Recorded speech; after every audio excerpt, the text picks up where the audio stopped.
La pena de hoy. Hoy retomamos las aulas de salud que habíamos iniciado el mes pasado en este espacio más 60 de la Fundación y lo tenemos gracias a la colaboración que tenemos con el Centro Médico Pontevedra, del cual Yago es el director y médico. Hoy nos trae una conferencia muy interesante para todos, que es la actividad física y el envejecimiento activo. Te dejo con él. Iniciará, como siempre, una charla muy amena, con muchísima información y después él no tiene ningún objeto de responder a las preguntas que queráis. ¿Vale? Muchas gracias. Ya. Hola, ¿qué tal? Bueno, veo caras conocidas. Yo creo que aquí la mitad de la gente ya estaba en la charla anterior. Y bueno, en la charla anterior hubo quejas de que hablaba demasiado despacio, con lo cual en esta charla voy a hablar más rápido todavía, no es broma. Pero... sí. Pero bueno, como os decía en la primera charla, yo soy médico de familia y siempre digo lo mismo. Mi objetivo consiste en que mis pacientes se mueran de viejos y mientras tanto estén sanos. Entonces, en la anterior charla habíamos estado centrándonos, aunque hablamos un poquito de todo, hablamos principalmente de la alimentación y dejamos para la charla de hoy el papel que juega el ejercicio físico en el envejecimiento, porque esta es una parte también muy importante a la hora de preservar nuestra salud. Y también vamos a hacer unas cuantas definiciones de un montón de patologías que están vinculadas al deporte y al ejercicio físico en general y que mucha gente tiene un batiburrillo de ellas en la cabeza. Entonces, como hicimos en otra charla, que hablamos de primero los distintos tipos de nutrientes para poder hablar de los alimentos completos, hoy vamos a hablar también de un montón de patologías para después explicar por qué el ejercicio nos puede ayudar a prevenirlas. Entonces, la actividad física tiene una serie de beneficios y creo que la mayor parte de ellos son poco comunes. Sabemos que en general prolonga la esperanza de vida, sabemos que la gente que hace deporte tiene una mejor función cardíaca, sabemos que el flujo sanguíneo, sobre todo el coronario, pero el flujo sanguíneo en general, incluyendo el cerebral, también mejora en el paciente que hace ejercicio, el paciente que se mantiene activo, y esto no lo saben tantas personas, pero fomenta muchísimo la estabilidad articular. Es mucho más difícil tener un esguince de tobillo si yo tengo una pierna bien entrenada que si tengo la musculatura muy laxa por un exceso de sedentarismo. También una cosa que mucha gente no sabe es que la artrosis es inevitable, pero es mucho menos dolorosa si la persona tiene una buena forma física. Hay una tendencia instintiva a intentar no mover la articulación que me duele y esto no hace más que empeorar el estado vital de esa articulación. También yo creo que es Vox Populi, disminuye el riesgo de osteoporosis, las personas muy sedentarias se les calcifican los huesos a mucha más velocidad y también disminuye la tendencia al dolor. La gente que tiene tendencia a los lumbagos, la gente que tiene tendencia a las cervicalgias, invariablemente relata que en las épocas de más reposo son curiosamente las épocas en las que más les duele. Luego explicaremos por qué. E incluso en los pacientes con fibromialgia, que es una patología que se cree que afecta a un 3-4% de la población, que no está nada mal y que yo tengo bastantes en mi consulta, prácticamente todos me cuentan que en las épocas en las que hacen más deporte les duele menos la fibromialgia y en las épocas en las que o bien por una torcedura del tobillo o porque se ha puesto a llover a cántaros dejan de moverse, la enfermedad vuelve a doler más. O sea que el ejercicio tiene un papel globalmente analgésico, aunque no sepamos muy bien a qué se debe. Después, no todos son ventajas. También existen ciertos peligros a la hora de hacer ejercicio. Uno de ellos, y es el que más miedo da a todo el mundo, el debut de problemas cardíacos, porque tiene una gran notoriedad en prensa que un tío corriendo una maratón ha caído fulminado, o que una persona, un futbolista, sobre todo los futbolistas tienen una tasa sospechosamente alta de los de primera división de patología, pero en general el deporte rara vez es causa de problemas cardíacos, salvo ciertos deportes muy concretos que están muy desaconsejados. En general, lo que puede ocurrir con el deporte es que si yo había nacido con una predisposición mía o la había desarrollado en un momento de mi vida, el deporte lo que hace es pulsar el gatillo, somete a mi corazón una prueba de esfuerzo, la cual da lugar a que yo tenga un evento cardiovascular. Pero en realidad ese evento yo lo iba a tener de todas formas más tarde si no hubiera hecho ese deporte. También, por supuesto, las lesiones articulares, pues cuanto más deporte hago, pues más fácil es que durante el transcurso del deporte, pues alguna vez tenga algún accidentillo. Pero en general, como os decía, dado que la recuperación es mayor y la estabilidad articular es mayor, en general la gente que lleva una vida deportiva se pasa menos tiempo de baja por culpa de una lesión articular. Por supuesto, si el deporte es un poco peligroso, pues me puedo romper un hueso. Si hago un deporte de alto riesgo, pues incluso me puedo matar. Pero bueno, aquí vamos a hablar del sentido común, no vamos a hablar de hacer el salvaje. Y después, es verdad que ciertos deportes pueden fomentar la progresión de la artrosis. Luego os explicaré por qué, porque es muy fácil de entender. Y ahora, hoy vamos a hacer como dos clasificaciones del deporte. Vamos a hablar de qué deporte me aconsejaría el cardiólogo si fuese a su consulta y, por otra parte, qué deporte me recomendaría el reumatólogo y el traumatólogo si fuese a su consulta, porque tienen distintas prioridades. Al cardiólogo solo le interesa el corazón, al traumatólogo solo le interesan los huesos y las articulaciones. A mí me interesa el paciente completito. Entonces vamos a hablar porque se puede cumplir el objetivo del cardiólogo y del traumatólogo simultáneamente. Cuando hablamos desde un punto de vista cardiológico, hay deportes intensos, que son aquellos deportes que implican un fortísimo despliegue de fuerza en un corto periodo de tiempo, y los ejercicios extensos, que son aquellos que se pueden hacer durante muchísimas horas porque son de una intensidad suficientemente baja para que yo no me fatigue mientras los realizo, que son, ya os adelanto, los más saludables desde un punto de vista cardiológico. También tenemos el punto de vista traumatológico, y aquí hablamos de los deportes de alto impacto, que son aquellos que implican golpes, como por ejemplo las artes marciales, que por definición suelen consistir en dar golpes, y también los deportes de pelota, porque implica ser constantemente quietos de un lado para otro, y eso estresa mucho las articulaciones de las extremidades inferiores. Y eso conlleva un desgaste acelerado de las articulaciones. Ahora hablaremos de ello, porque el primer concepto básico de lo que vamos a hablar es de la artrosis. La mayor parte de los pacientes, mis pacientes regulares no, porque yo soy muy pesado y soy muy diabético y acaban entendiendo la diferencia, pero casi todo el mundo tiene un batiburrillo en su cabeza entre la artrosis y la osteoporosis. Y en realidad son churras y merinas, es decir, es verdad que ambos surgen como consecuencia de la edad y ambos se ven en una radiografía, pero son cosas que no guardan necesariamente relación entre sí. La artrosis es el envejecimiento de las articulaciones asociado a la edad. Por eso cuando vemos en una radiografía que pone artrosis degenerativa, que la gente se lleva las manos a la cabeza y coge una gran depresión, es una tontería. La artrosis, por definición, es degenerativa porque todos cada año somos un año más viejos que el año pasado. Entonces, nuestras articulaciones no van a rejuvenecer nunca con los años. Es degenerativo, pero no es un drama. No estamos hablando de una ELA o una esclerosis múltiple. No, estamos hablando de algo consecuencia natural del envejecimiento. Pero también hay que tener en cuenta que cuando hablamos eso de una articulación estamos hablando por definición de la unión entre dos huesos, es decir, de la bisagra. La artrosis es la enfermedad de la bisagra. Y lo que decíamos antes, no debemos confundirla con la osteoporosis. Y también, y aquí puede haber grandes diferencias entre personas, no todas las articulaciones envejecen igual y no todas las personas envejecen a la misma velocidad. Y aquí hay ciertas cosas que están relacionadas con la genética. Desgraciadamente existen grandes linajes de gente artrósica. Como decíamos antes, cada año todos somos un año más viejo que el anterior. Y el tipo de trabajo que la persona haya desempeñado y sus hábitos de vida juegan un papel fundamental. Pongamos un ejemplo exagerado. Imaginémonos un leñador canadiense con su camisa de franela, que se ha pasado 40 años de vida laboral pegando tortazos contra un árbol. Evidentemente este señor va a tener una artrosis de codo impresionante y va a tener una artrosis de hombro impresionante, porque cada vez que ese señor pega un hachazo, lo que está haciendo es indirectamente pegarle un gran golpe a su muñeca, un gran golpe a su codo y un gran golpe a su hombro. Y miles de golpes a lo largo de la vida van a hacer que esa articulación pues soporte más estrés mecánico, igual que una puerta a la que se estuviera bien y cerrando con muchísima fuerza le desvencejaría la bisagra con más velocidad. Y hay una cosa muy curiosa, que es lo que los médicos, que somos muy pedantes, le llamamos la discordancia clínico-radiológica. ¿Qué quiere decir esto? Que la fealdad de una artrosis en la radiografía no se suele corresponder con la intensidad del dolor. Hay gente que tiene una artrosis horrible radiológicamente, que mete miedo, y sin embargo es un señor que lleva una calidad de vida bastante aceptable. Y hay gente que tiene una artrosis no demasiado intensa y sin embargo esa persona tiene un gran dolor. El objetivo de la medicina debe ser pragmático. Hay que ayudar a quien tenga un problema. Un señor que sea radiológicamente feo y viva bien, pues ¿para qué le vamos a tocar nosotros las narices? Es un señor que está, pues eso, que tiene una buena calidad de vida. Si funciona, no lo arregle. Yo recuerdo en una ocasión cuando era residente en el hospital de Lugo que se había caído un peregrino francés que venía desde Nantes en bici haciendo el Camino de Santiago, y a la altura de Sarria el pobre hombre se había caído de la bici y lo habían traído al hospital de Lugo a hacerle una radiografía para ver si se había roto la cadera.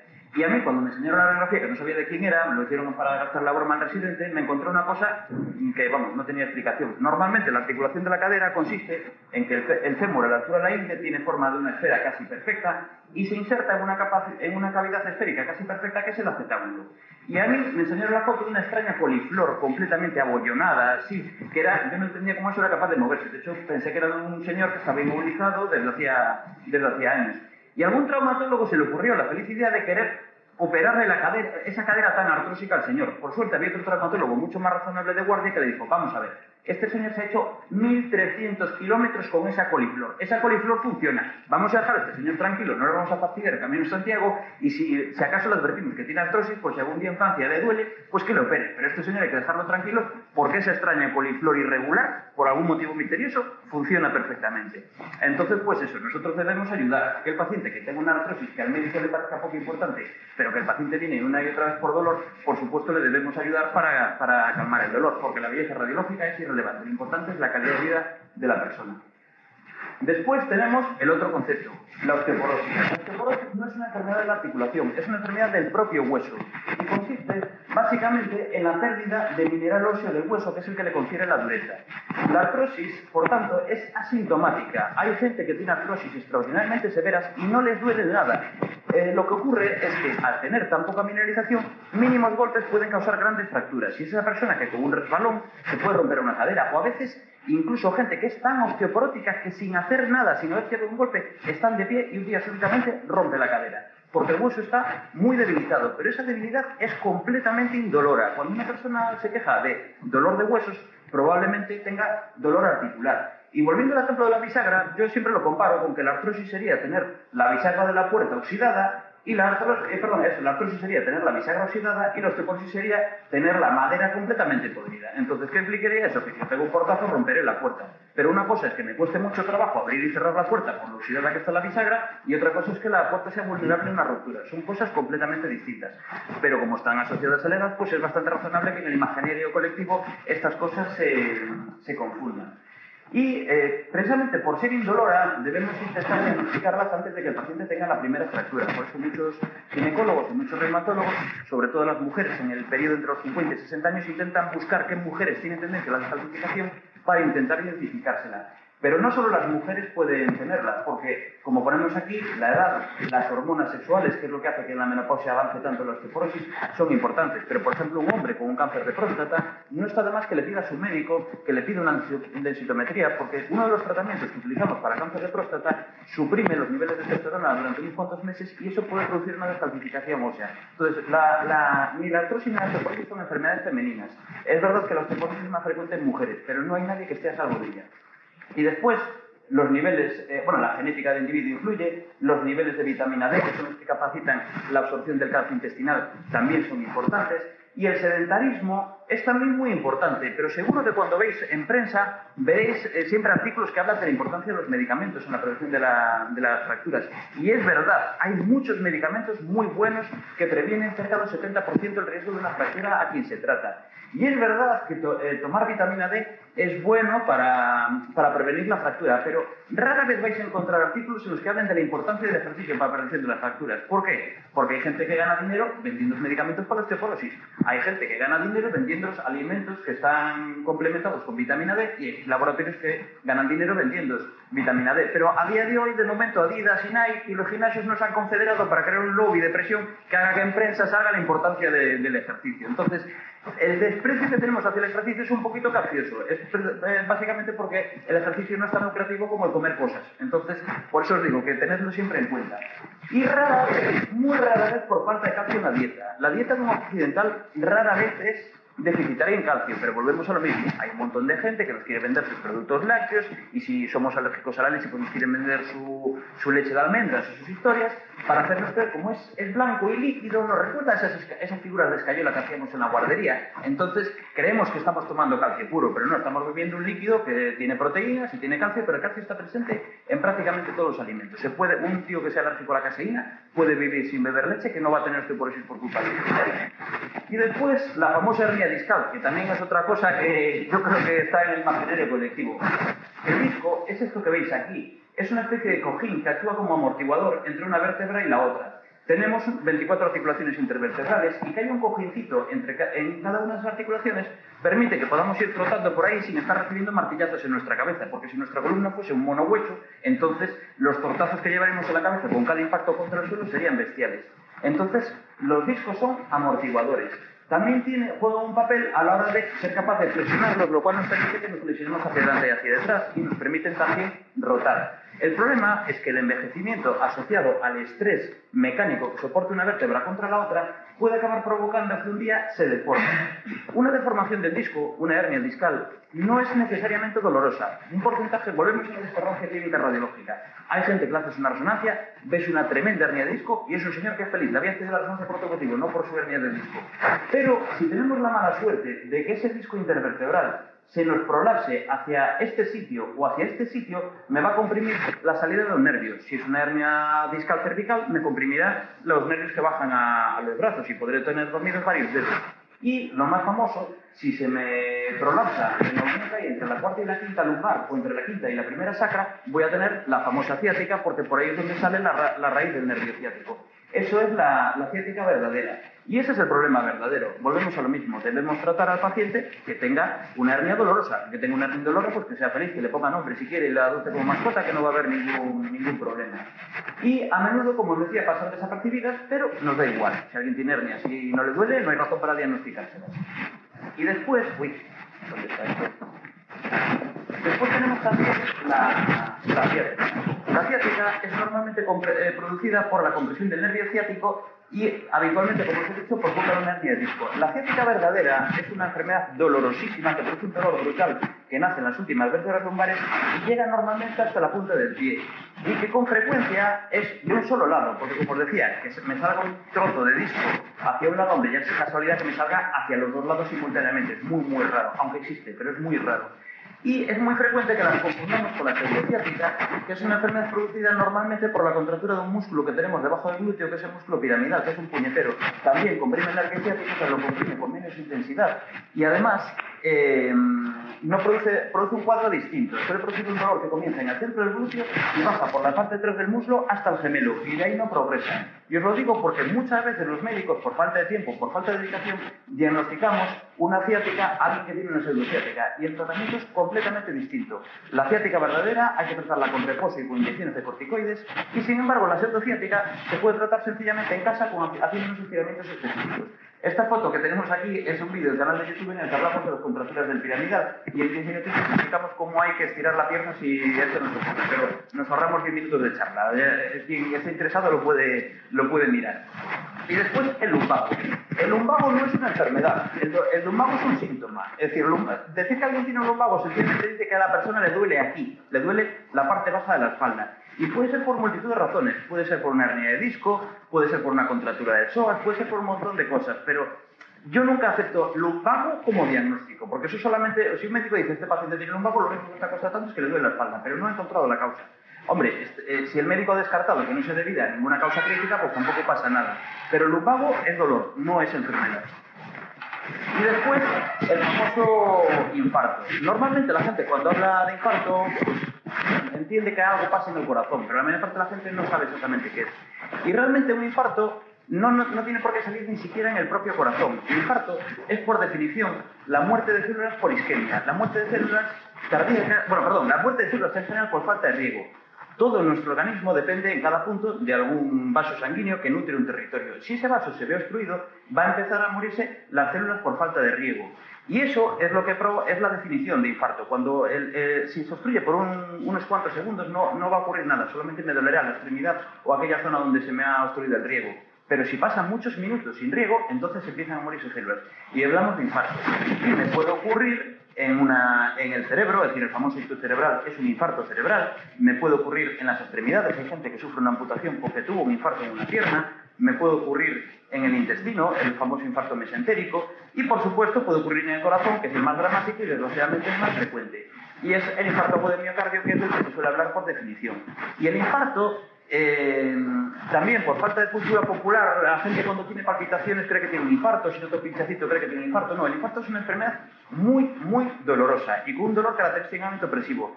De hecho, todos vosotros habéis experimentado dolores por isquemia y no lo sabéis. Cuando el médico os ha tomado la tensión en el brazo, en la fase inicial, cuando el manguito se hincha a más no poder, ese es el momento en el que el manguito está a más presión que mi tensión arterial y el brazo se me queda sin riego. Y me duele el brazo como si me lo estuvieran aplastando. Así duele el corazón, porque eso es lo que le está ocurriendo al corazón. Lo estoy dejando sin riego. Si dura unos minutitos, será una angina sin muerte de células cardíacas y hablaremos solamente de angina de pecho. Pero si se obstruye por completo y se obstruye mucho rato, entonces hablaremos de un infarto agudo de miocardio. Y con respecto al infarto del miocardio, en la charla del mes anterior habíamos hablado de que era debido principalmente a la formación de placas de ateroma, es el 99% de los casos.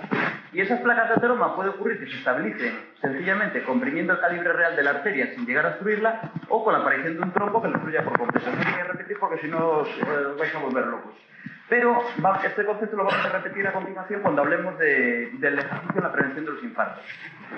Después, vamos a hablar ahora del corazón y del ejercicio físico. Como sabéis casi todos, el corazón tiene 4 cavidades, tiene 2 aurículas y 2 ventrículos, y las aurículas tienen una función minoritaria, se dedican sencillamente a inyectar sangre dentro del ventrículo, pero el ventrículo es el que, con toda su fuerza, propulsa la sangre al resto del cuerpo. Y el corazón tiene una gran capacidad de adaptarse a lo que le pidamos. Si queremos convertirnos en gente fuerte, nuestro corazón se adaptará para convertirnos en gente fuerte. Y si queremos convertirnos en gente resistente, nuestro corazón se adaptará para convertirnos en gente resistente. Luego lo desarrollaremos más, pero me interesa mucho esto. El corazón, aunque bombea sangre, no es capaz de alimentarse por sí mismo de la sangre que hay en sus cavidades, necesita ser regado. Y por eso tiene una circulación coronaria. Porque estas arterias lo que hacen es introducir sangre en el corazón para que pueda seguir vivo y pueda funcionar. Y el problema es que nosotros, por defecto, nacemos con una circulación coronaria en forma de árbol. Y eso tiene una gran limitación, y es la siguiente. Al tener forma de árbol, es como los ríos de España. El agua de lluvia que cae en el Duero no cae en el Tajo. Si a mí se me obstruye una arteria coronaria, pues pongamos, por ejemplo, que se me obstruye la descendente anterior, que es una de las más dramáticas, porque como veis aquí, esta es la zona más musculosa del corazón. Si se me obstruye la descendente anterior, toda esa zona del corazón se me va a morir. Y hay una forma de minimizar el riesgo de que esto ocurra, que después explicaremos. Entonces, cuando nosotros hacemos ese ejercicio que os decía, el ejercicio de fuerza, el ejercicio anaeróbico, que normalmente implica levantar grandes pesos, pero también implica, por ejemplo, los ejercicios de velocidad, los ejercicios con una gran explosividad, nuestro corazón va a actuar musculándose, haciendo que el miocardio se vuelva mucho más grueso, porque cuando yo hago mucha fuerza con el brazo, el corazón tiene que hacer un efecto ariete para intentar irrigar ese músculo que está a muchísima presión. Y entonces hacemos crisis hipertensivas. Si una persona le toma la tensión mientras hace pesas, puede alcanzar los 25 de tensión sistólica, e incluso más. Y el corazón, si eso lo hacemos demasiado a menudo, se muscula. Y por otra parte, cuando hacemos ejercicio aeróbico, ese ejercicio que podemos hacer durante muchos minutos, incluso durante muchas horas, sin cansarnos demasiado, lo que vamos a fomentar es otro tipo de cambio. Y es, por un lado, que los ventrículos crezcan, que es la razón por la que los grandes deportistas de fondo, pues Indurain, todos estos, tienen unos ventriculazos gigantes, y por eso tienen tan poquitas pulsaciones en reposo, porque un ventrículo gigante, con muy poquitos latidos por minuto, manda muchísimos litros de sangre. Entonces, esa frecuencia cardíaca es suficiente para ellos. Pero hay una cosa que nos interesa mucho más. Cuando hacemos ejercicio por largos periodos de tiempo, creamos anastomosis, que es como se llama en medicina a la unión de dos arterias. Y eso hace que nosotros pasemos de un miocardio que tiene una configuración en forma de árbol a una configuración en forma de red. Y esto es como cuando, volviendo al ejemplo de los ríos de España, hacemos un trasvase del Duero al Tajo y otro del Tajo al Guadiana. Esto lo que implica es que si yo empiezo a desarrollar esos puentes entre mis coronarias, si un día a mí se me obstruye la descendente anterior, llegará sangre desde sus vecinas y entonces esta zona no se me quedará completamente sin riego. Es raro que alguien consiga algo tan perfecto como para que no le pase absolutamente nada, pero desde luego un paciente con una buena circulación colateral aguanta muchas más horas con su obstrucción arterial para llegar vivo al hospital y que le salvemos todo el miocardio que podamos. Es decir, que el que tiene una buena circulación colateral tiene muchísimo menos riesgo de muerte por causas cardiovasculares. Y volvemos otra vez a la definición que habíamos dicho. Ahora empieza a cobrar un poco más de sentido lo que os había dicho. Hay ejercicio intenso, que desde un punto de vista cardíaco consideramos globalmente indeseable, y tenemos ejercicio extenso, que globalmente lo consideramos saludable. Y con respecto a la traumatología, por lo que decíamos antes, los ejercicios de alto impacto harán que yo desarrolle la artrosis más rápidamente, y los de bajo impacto no solo no harán que progrese la artrosis, sino que al fortalecerme las articulaciones sin traumatizármelas, hará que yo tenga un envejecimiento normal de mis articulaciones y que no me duela.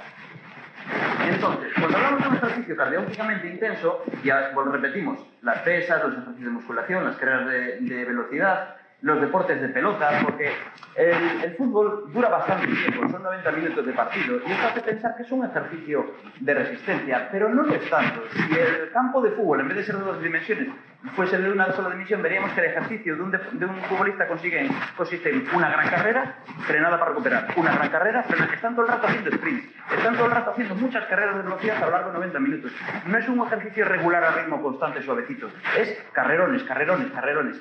Probablemente esto, y esto es cosecha mía, pero probablemente esto justifique por qué los deportistas aparentemente, la verdad, da la sensación de que tiene una tasa de cardiopatía isquémica más alta que otro tipo de deportistas. A lo mejor también es porque son más famosos, pero es más frecuente encontrarnos una noticia de un deportista, vamos, de un futbolista con un infarto de miocardio o una angina que encontrarnos la noticia de que un maratoniano ha tenido un infarto. Y esto es debido a una cosa. Cuando aumentamos el espesor del miocardio, cuando tenemos un corazón mucho más cachas, esto conceptualmente al principio gusta, ¿no? Decir, pues yo tengo un corazón más fuerte, esto suena como algo bueno. Pues no es tan bueno. Tenemos dos problemas. El corazón muy musculoso es muy rígido. Cuesta mucho trabajo llenar el ventrículo de sangre porque está tan tenso y tan fuerte que no consigue. Y si no se llena, pues cuando se contraiga no va a expulsar sangre porque no se llenó en primer lugar. Pero una cosa mucho más importante. Imaginémonos que yo soy un señor que tiene pues una hectárea de terreno y tiene una acequia para regar esa hectárea. Y de repente un cuñado me regala otras 3 hectáreas, pero no me regala ninguna acequia. Y tengo la misma acequia para regar 4 veces más campo. ¿Qué va a ocurrir? Pues que como no plante cactus no voy a poder, porque se me va a secar todo lo que tengo. Al corazón le pasa igual. Si yo ya tengo una circulación coronaria justita y además mi corazón es gigantesco y muy demandante de sangre, pues lo que va a ocurrir es que tengo mucha más vulnerabilidad para tener un infarto de miocardio. El corazón muy musculoso necesita mucho más coronaria y como ese tipo de deporte no fomenta el crecimiento coronario, tenemos un individuo que es más vulnerable al infarto de miocardio. Y de hecho, os hablé del ejemplo del fútbol, pero hay ejemplos mucho más sangrantes. Hay un concurso que es así un poco friki, que es el concurso del hombre más fuerte del mundo, que se suele celebrar en Islandia y lo suele ganar un irlandés, son tíos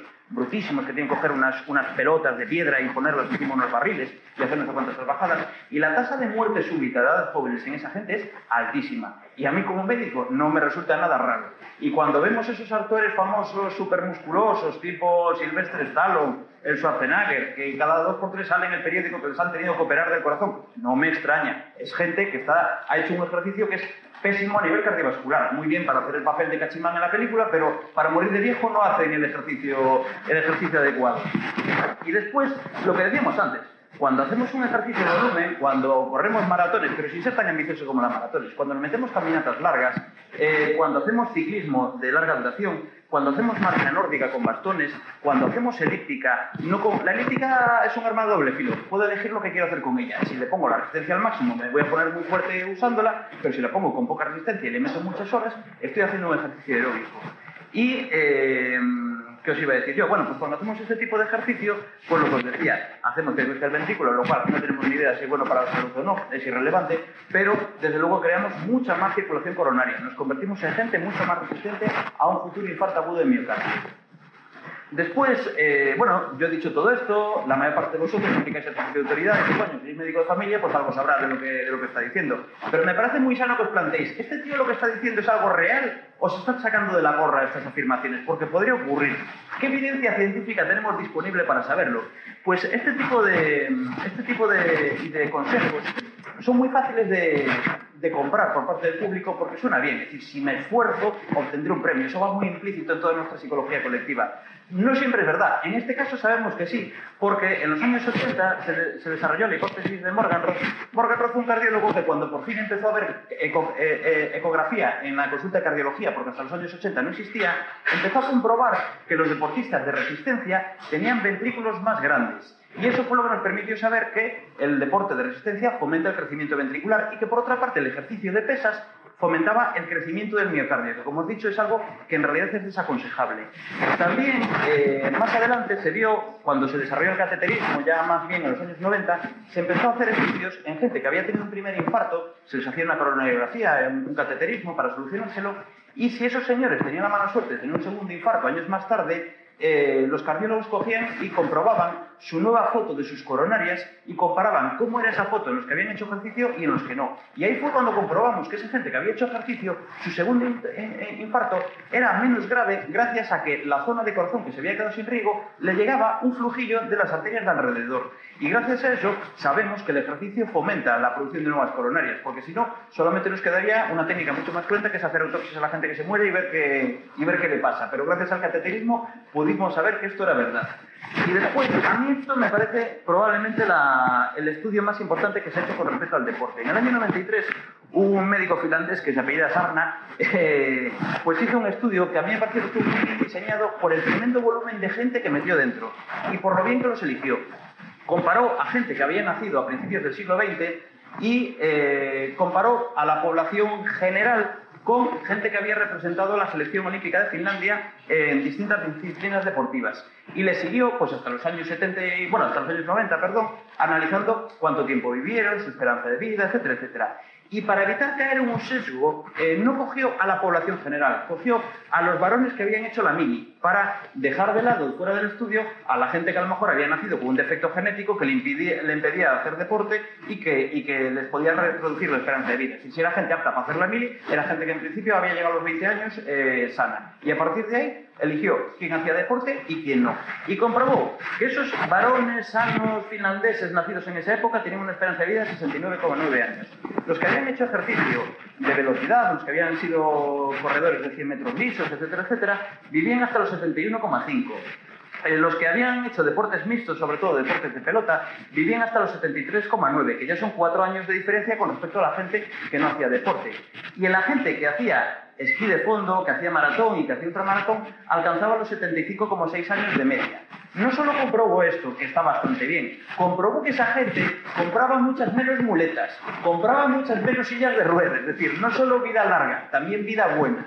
Y además, en el año 94 completó su estudio recopilando más datos y comprobó una cosa que también nos ayuda a hacer esta recomendación, y es que a toda esa gente que hacía deporte comprobó cómo eran sus hábitos de vida cuando tenían 50 y 60 años. Y vio que es que efectivamente toda esa gente que había sido deportista olímpico, casi todos seguían haciendo deporte por afición cuando eran mayores, porque probablemente el efecto de protección no fue el haber representado a Finlandia, sino haber llevado toda su vida una vida deportiva. Eso es lo que realmente, bueno, una vida activa, mejor dicho, que tampoco creo que se matasen, pero una vida activa fue lo que les protegía contra la mortalidad cardiovascular.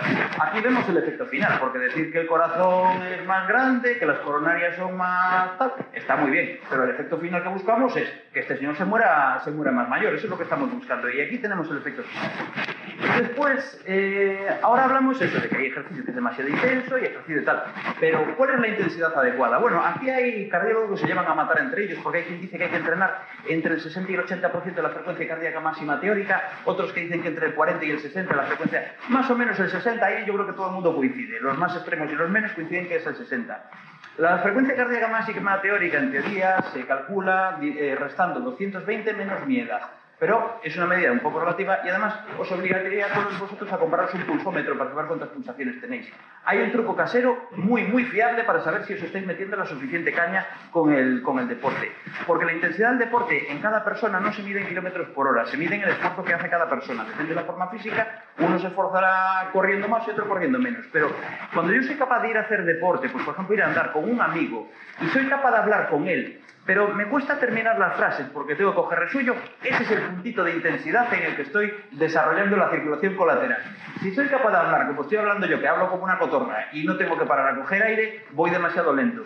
Y si no soy capaz de empezar la conversación porque estoy demasiado concentrado respirando, es que voy demasiado rápido y tengo que reducir. Pero cuando vamos a ese puntito en el que, vamos cogiendo un poquito de resuello, ese es el punto de intensidad óptimo. Normalmente, cuando además hacemos deporte sin intensidad, nos cansamos, pero aguantamos. Somos capaces de mantenernos en ese ritmo durante un montón de tiempo. Esa es la intensidad óptima. Y después, pero no sé si me quedó algo por aquí por decir, creo que no. No, esto ya lo habíamos visto. Espera, ahí. Bien, y después una pequeña apunte con respecto al enfoque traumatológico. Cuando hablamos de alto impacto, pues lo que os digo, no solamente hablamos del golpe, también hablamos de la vibración. Por ejemplo, una cosa que vemos es que la gente que trabaja en la construcción con martillos hidroneumáticos tiene una artrosis en la muñeca de cuidado, y es por toda la vibración que soportan. Y eso hace que aumentemos el concepto de deporte de alto impacto. Las carreras son de alto impacto en general, sobre todo las de velocidad. Cuanto más rápida sea la carrera, más impacto es. Porque básicamente correr consiste en pegarle patadas hacia el suelo y hacia atrás, creando un vector de fuerza que se desplaza hacia adelante, pero son patadas. Y yo le estoy metiendo un chupinazo a mi tobillo, a mi rodilla, a mi cadera cada vez que corro. También las artes marciales, ahí no hace falta que os explique nada. Si el deporte consiste en dar golpes, por definición es un deporte en el que se reciben golpes. Y después, los deportes de pelota tienen ese problema que os digo, que implica grandes arrancadas, grandes frenadas, y son normalmente muy lesivos para la rodilla. Y de hecho la clásica baja del futbolista de primera división es la famosa operación o bien de la tríada o bien del menisco, siempre algo que les pasa en la rodilla. ¿Por qué? Porque esos tíos, además del traumatismo de machacar el fémur contra la tibia en su rodilla, cuando cogen y de repente pegan un quiebro, machacan y tuercen. Entonces los meniscos que hay de interposición entre el fémur y la tibia sufren un montón de traumatismos. Cuando tienes 20 años, bien, eres joven, el cuerpo aguanta, la capacidad de regeneración es infinita, no hay ningún problema. Pero ya cuando pasas de los 35, empiezas a comprobar que después del partidito de fútbol te quedan las rodillas doloridas durante unos cuantos días, porque es cuando empezamos a notar el efecto perjudicial del ejercicio. Y después también el ciclismo de montaña, aunque parezca mentira, también es bastante traumático, porque una persona que hace mountain bike cuando hace un descenso va con el cuello muy tenso y soportando el monillar, absorbiendo todas las vibraciones del terreno. Entonces también provoca pues, que uno está trabajando con un martillo hidroneumático. Genera trauma en la muñeca y genera trauma en el codo. En el otro extremo tenemos los de bajo impacto. Y ahí tenemos todos los ejercicios en los que lo que estamos haciendo es movimientos pendulares de nuestras articulaciones o movimientos directamente circulares. Y ahí tenemos pues prácticamente todas las modalidades de la bicicleta. El cicloturismo de carretera, tenemos la bicicleta estática. Ojo, en las bicicletas el truquito para que no nos dañe la rodilla es subir el sillín. Si la pierna trabaja bastante grado de extensión no va a haber problema, pero si bajo mucho el sillín y la flexiona mucho, entonces sí que la someto a un cierto grado de estrés. Entonces lo ideal es que la bicicleta tenga el sillín tan elevado como para que cuando pegamos la pedalada al final la pierna esté casi extendida. Ese es el puntito en el que lo necesitamos. Y la bicicleta elíptica, la verdad es que le sienta bien a prácticamente todo el mundo. El movimiento que se hace en la bicicleta elíptica se parece mucho al de la caminata natural. Entonces la mayor parte de la gente no sufre cuando hace elíptica. Después, el pilates, pues también es un ejercicio, ojo, es cardiológicamente intenso, pero está bien para la gente que quiera fortalecer su columna. El yoga, los 3/4 de lo mismo. Las máquinas de gimnasio, en general prácticamente no hay ninguna máquina de gimnasio en la que haya que pegar golpes o haya que hacer vibraciones. Todas son máquinas de fuerza. Entonces, desde un punto de vista de traumatología, se pueden considerar de bajo impacto. Otra cosa es de la cardiología, depende de lo bestia que sea la máquina. Después, las caminatas, por definición, en la caminata siempre uno de los dos pies está en el suelo, con lo cual, cuando aterrizo con el otro pie, nunca aterrizo con demasiada fuerza. Y da igual, es decir, la caminata por la ciudad, por la senda del colesterol, el senderismo, la marcha nórdica con bastones, cada uno tiene sus cualidades, pero es todo bueno y es todo de bajo impacto. Y después la carrera, os pongo aquí 3 asteriscos porque también la había mencionado en el alto impacto. La carrera depende. Una persona que sea muy buena corredora, porque tiene una excelente técnica, además tiene unas zapatillas muy buenas y corre en un terreno que no sea cemento, pues porque corre en tartán o corre en tierra, esa persona tal vez traumatice poco, pero hay que ser muy profesional. Yo no cuento conmigo mismo con ser tan bueno como para no dañar mis articulaciones con carreras largas. Y después hay cosas que sencillamente no se pueden practicar en Pontevedra, como el esquí de fondo, el esquí de montaña, el rodesquí, con lo cual eso ya no lo menciono, porque aquí nadie, en el Castrove no suele nevar. Yo solamente en 86 creo que nevo nada de eso. Y después, bueno, con respecto a los beneficios articulares, lo que decíamos, el ejercicio de bajo impacto, cuando lo hacemos bien, nos va a disminuir el riesgo de osteoporosis, porque el hueso, cuando yo lo someto a fuerza, evito que se escalcifique, la función hacia el órgano. De hecho, si os fijáis, cuando yo era pequeño, cuando un niño se rompía un hueso, era normal verle todo un trimestre con el brazo escayolado. Hoy lo vemos 3 semanas a lo sumo. ¿Por qué? Porque comprobábamos que cuando inmovilizábamos esa articulación durante 3 meses, la fractura consolidaba bien, pero el niño desarrollaba una osteoporosis brutal en los huesos que habíamos inmovilizado, porque la función en este sentido hacia el órgano. También, cuando yo era pequeño, me acuerdo que contaban que los astronautas que bajaban de la Estación Espacial Internacional bajaban con una osteoporosis brutal, porque al no tener sus cuerpos sometidos a la fuerza de la gravedad, que hace una gran presión, sus huesos se descalcificaban porque no tenían sentido estar tan calcificados. Entonces, bajamos el riesgo de osteoporosis, con lo cual también bajamos el riesgo de fractura. Aumenta la estabilidad articular, lo que os decía antes. Yo no sé si os habréis fijado, pero si veis, precisamente en el Castrove, veis las antenas de repetidora de radio, veréis que son antenas bastante finas, son altísimas y tienen unos potentísimos cables tensores que están hechos así para que cuando sopla el viento la antena no esté zozobrando, porque se rompería y porque además recibiríamos un montón de interferencias en la radio por efecto Doppler. Y eso es debido a eso, a esos cables tensores. En nuestras articulaciones también tenemos esos cables tensores.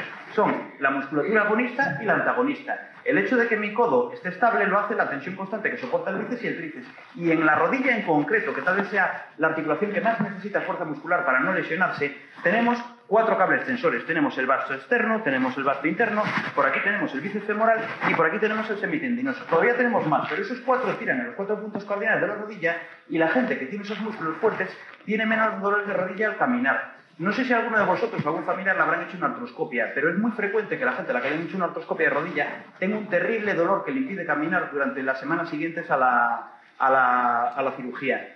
Y se desesperan. Y al final todos acaban contando la misma historia. Y es que su mejoría del dolor no depende tanto de la rehabilitación, sino de su musculación. Cuando empezaron a desarrollar otra vez la musculatura de esa pierna que les había quedado atrófica por culpa de la operación, fue cuando les dejó de doler la rodilla. No es casual. A esa gente le dolía la rodilla no por la operación, le dolía por inestabilidad. Se desarrolla tanta atrofia después de una cirugía que las piernas temblaban como las de la canción de Popotitos, es decir, estaban ahí con esas rodillas, con esos micro temblores, generaba un montón de dolor por trauma vibratorio. Y después baja radicalmente el riesgo de patologías de espalda. Una persona que hace ejercicio con regularidad va a tener menos lumbagos, menos cervicalgias, menos dorsalgias, etcétera, etcétera. Y aquí os pongo un par de imágenes ilustrativas. La razón por la que una persona que tenga una vida activa va a tener menos lumbagos es principalmente por 2 motivos. No son los únicos, pero hay 2 motivos muy importantes.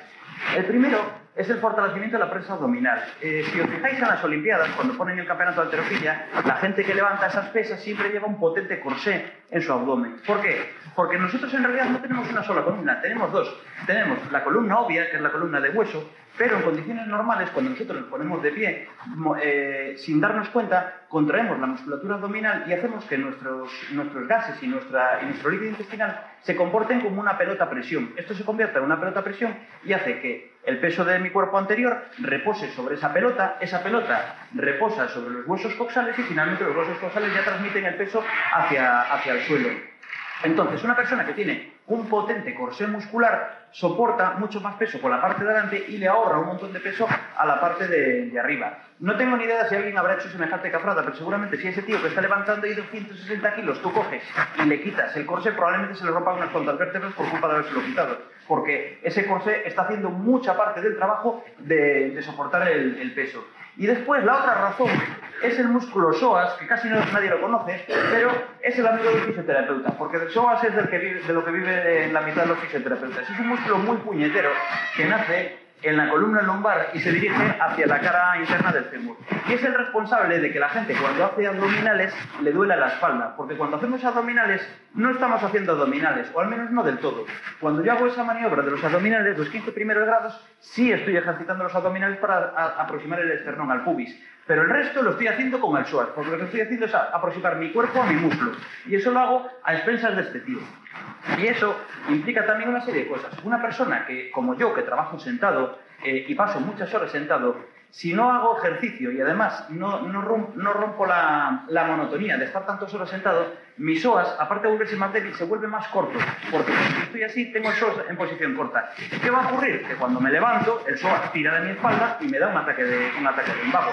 Y de hecho, todos los que habéis tenido dolor lumbar, seguramente recordaréis que cuando os levantabais de la silla para intentar andar, el dolor era criminal. Sin embargo, cuando lleváis un ratito andando, ya no dolía tanto. Y eso es debido a que la mejor forma de relajar un músculo, si tuviera aquí una contractura de bíceps, lo ideal que podría hacer sería flexionarlo y extenderlo hasta que se quedase completamente ya relajado. Y al psoas le pasa igual. Cuando llevo un ratito andando, mi psoas se relaja. Por eso la gente que está muchas horas sentado debería tener la higiene postural de vez en cuando levantarse, dar un paseíto y volverse a sentar, porque así evitan el acortamiento del psoas.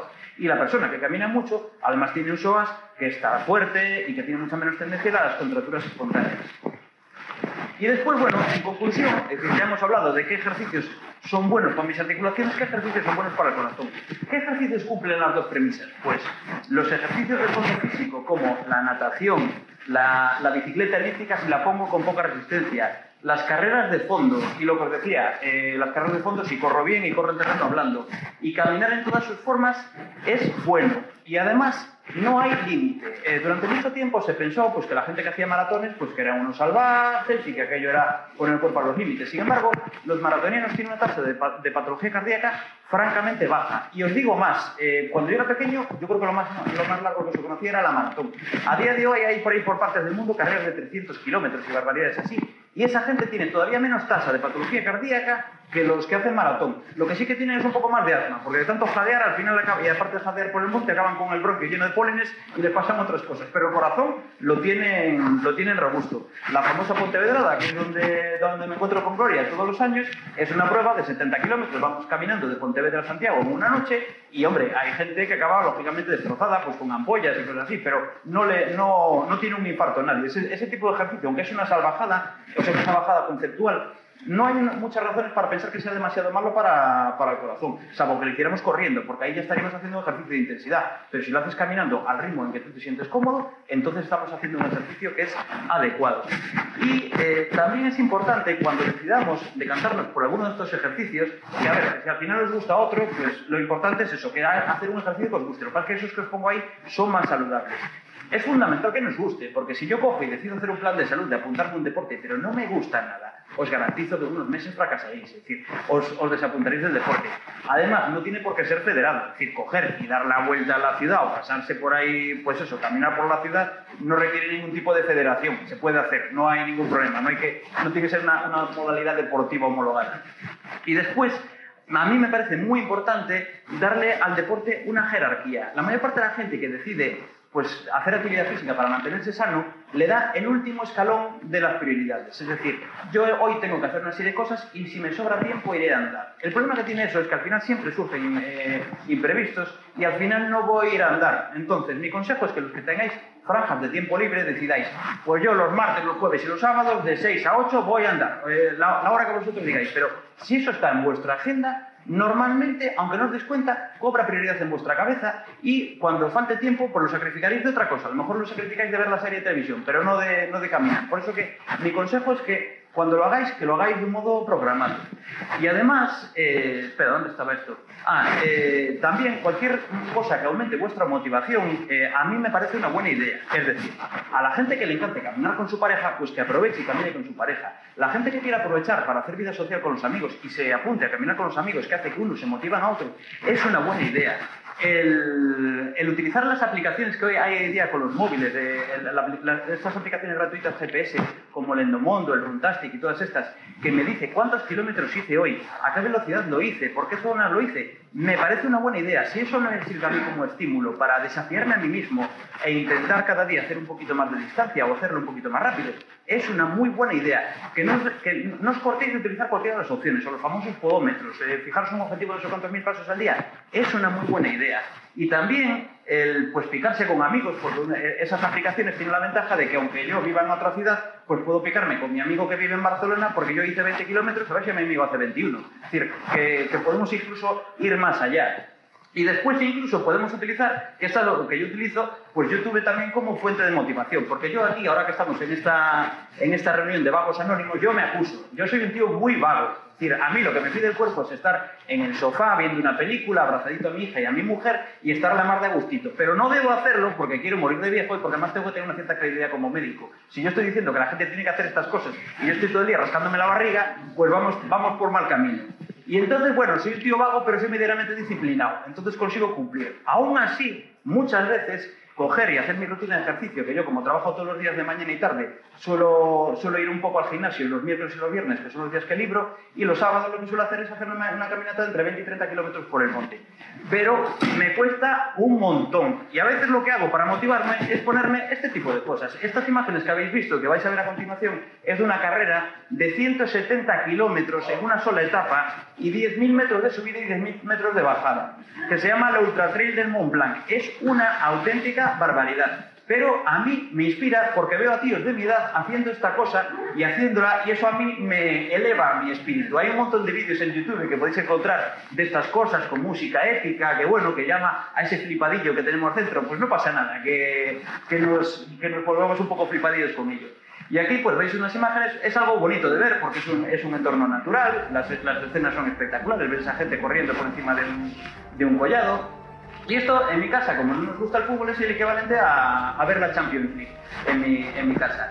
Y además resulta fácil eso, empatizar con esta gente, porque esto es gente que no vive de esto, este deporte no le da de comer a nadie. Entonces esto es gente que son pues profesores, empleados de banca, guardias civiles, y que entrenan durante sus ratos libres y reúnen los recursos para coger y meterse en esta cosa. Que ya ves que el que gana, la gana en 22 horas y el aficionado suele acabarla en 40 horas. Se les hace de día, se les hace de noche, les nieva, les hace sol, pasa de todo porque cubren un área gigantesca. Es como ir andando de aquí a Ferrol, no, más allá de aquí a Ferrol, pero aparte atravesando los Alpes. Y después, si eso era la Champions League en mi casa, esto es el equivalente a la Copa del Rey, lo que os pongo aquí. Esta es la Transvulcania, se corrió este sábado. Es una carrera de unos 80 kilómetros en la isla de La Palma, suben a lo alto del volcán desde un extremo de la isla y después cogen y bajan al otro extremo. Y después todavía se meten hacia el centro de la isla, porque no les llegan los kilómetros. Este que veis aquí es nuestro Cristiano Ronaldo, que es Luis Alberto Hernández, guardia civil, y este es Kilian Jornet, que es un poquito más famoso que él, que es seguramente el único tío que es capaz de vivir de este deporte en todo el mundo, porque escribe libros, y entonces como escribe libros y hace algunos documentales, pues con eso consigue el tío dedicarse exclusivamente a esto. Y yo personalmente, pues eso, cuando por ejemplo estoy hablando con gente, o cuando hablo con mi suegro y me habla del Real Madrid y me dices que hemos entrenado a fulanito y ahora le hemos vendido a no sé qué, y digo, ¿qué clase de identificación tienes tú con una sociedad anónima? Es decir, yo no entiendo esa visión de identificar a un equipo, pero con identificarme, pues eso, con Luis Alberto, que es el favorito de nuestra casa, que es un tío que tiene solo 6 días de vida más que yo. Yo nací el 22 de septiembre del 77, perdón, yo nací el 28 y él nació el 22, y ver un tío que tiene hijos, que tiene familia y que entrena y es capaz de hacer esa bajada, a mí me inspira y consigo empatizar con él, porque es una persona como yo, no es una gran empresa multimillonaria que además si puede no paga impuestos o tal. No, aquí estamos hablando de un tío que cobra un salario del Estado y declara lo que le corresponde. Y bueno, vosotros diréis, vale, pero ya, pues tú tienes 41 años y nosotros tenemos más edad. Pues tampoco es excusa. Os voy a enseñar a un señor muy famoso en el mundillo este de las carreras de montaña. Os presento a Francisco Contreras, Super Paco. En la actualidad tiene 81 años.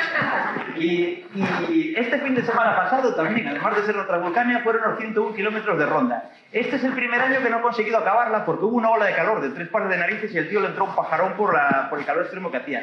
Pero creo que ha terminado los 101 kilómetros de ronda, que también es subiendo y bajando montaña en la Sierra de Ronda, creo que en 7 o 8 ocasiones consecutivas. Y es un tío tan impresionante. Este tío, por cierto, empezó a hacer estas cosas con 60 años cuando su médico le dijo que tenía colesterol alto. Cuidado con el señor. Y este tío es tan adorable y es tan impresionante y nos inspira a todos tanto que de hecho todos los... bueno, aquí lo veis llegando a Ronda, aquí llevaba 99 o 100 kilómetros a sus espaldas. Estaba a punto de llegar a la meta el año pasado, creo que era del año pasado. Si miráis el canal de Charry TV en YouTube os sale esta escena un poco más desarrollada. Y este salvaje, que además ya veis que está todo el pueblo esperando a que pase él, porque es un auténtico ídolo, pues espera un momentito que acaba aquí esta cosa, pues es tan famoso que pues el Messi de las carreras de montaña, que es Kilian Jornet, se saca una foto con él. Luis Alberto Hernández, el Cristiano Ronaldo, se saca una foto con él. Y Maite Mayora, que es uno de los mejores corredores del mundo, se saca una foto con él. Todo el mundo quiere una foto con Super Paco, porque es el ídolo de todos nosotros. Es una auténtica máquina y es la demostración de que un señor puede ponerse a hacer deporte con 60 años y acabar haciendo lo que le dé la gana, porque en este tipo de deportes, como os decía, es mucho más algo más de la cabeza que del cuerpo. Por eso en estos deportes muchas veces gana la carrera un tío de 40, cosa que jamás vais a ver en los 100 metros lisos. Nunca va a ganar un tío de 40 años la carrera de 100 metros lisos porque nadie tiene la fuerza de un chaval de 20 años. Pero aquí, en el podio, en estas carreras, se cuelan hombres de 40, hombres de 50, tanto hombres como mujeres, porque la diferencia mental entre hombres y mujeres de resistencia no es tanta. Es decir, los hombres son más fuertes, pero no hay más diferencia de disciplina y de capacidad de sacrificio. Ahí estamos igualados. Y por eso se cuelan. Y por eso a mí esta cosa me gusta un poco más. Pero al que le guste cualquier otro deporte, el que quiera admirar a Mireia Belmonte porque le gusta la natación, fantástico. Utilizad cualquier cosa que a vosotros os inspire para motivaros en esos días que llueve a cántaros, en esos días que estáis vagos, como suelo estar yo en mi estado basal, y que os motive a salir un poquitín hacia adelante. Y después, lo más importante, si hay un deporte peligroso realmente para el corazón, es el sillón bol.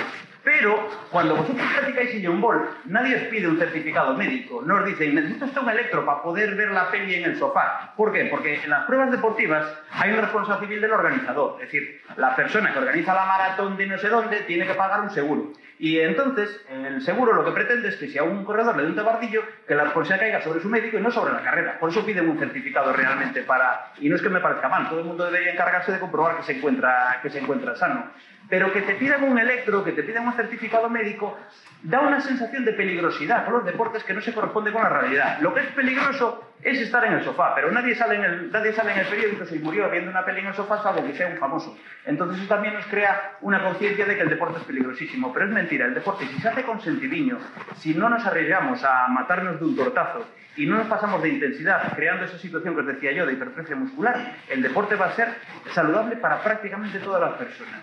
Y bueno, y esto es todo lo que os quería decir. Ahora, si queréis hacer alguna pregunta, estoy encantado de responderla.